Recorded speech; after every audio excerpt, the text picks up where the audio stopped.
We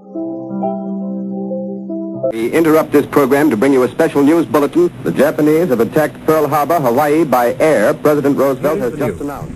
Yesterday, December 7th, 1941, a date which will live in infamy.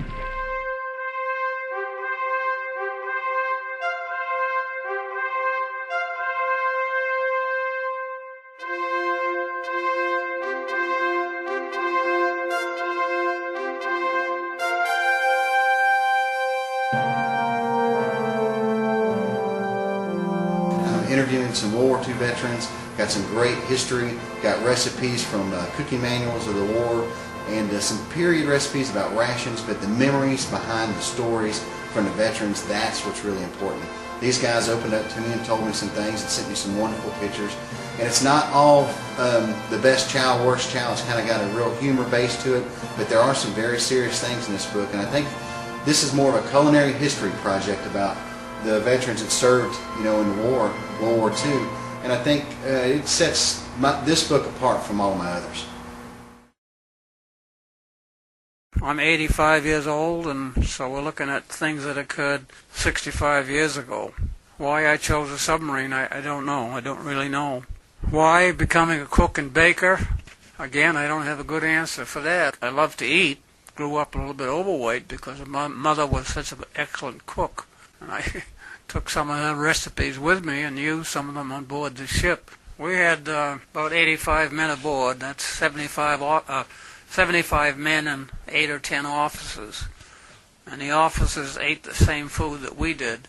The galley space, floor space, was probably 7 feet long and 3 feet wide. And my wife still wonders why I want the whole kitchen at home to work in and can't work with somebody else in the kitchen. There just wasn't room in a submarine galley for more than one person.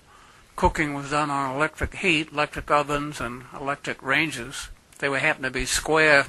If you used a big pot, it was square, and these 2 square or oblong pots would sit on the ranges and be wedged into place so they wouldn't slide around if it was a rough sea. And one time I thought I'd be smart and brace the pot so it wouldn't slide around. I used a can of unopened mushrooms, and promptly the thing exploded. No damage, but I learned the hard way for that. I think Chowline is inspired by a weekend visit that Allison and I made to our son Macy at North Georgia College State University, where he's a cadet, and he's also in the National Guard, the Army National Guard. We were introduced to somebody, and he told him what I did. We were in a shop, and the conversation turned to cooking during the war and during Vietnam, and another guy came up and said, well, that's nothing, in the Navy we did this. And then a few minutes later, a Marine joined the conversation, and then an Army vet, and we talked about 10 or 15 people that day, solely based on this little talk. And I realized these guys love talking about this food. It's not the normal kind of military story you hear. So I thought somebody needs to write these down. Somebody needs to start making notes, and I'm proud to be the guy that decided to tell this story. It started out as an all-encompassing thing, but Chowline focuses on World War II memories. So the inspiration is definitely Macy, and Allie and I visited him at college one day during his cadet training. This is London calling. Here is a news flash. The German radio has just announced that Hitler is dead. Repeat that. German radio has just announced that Hitler is dead.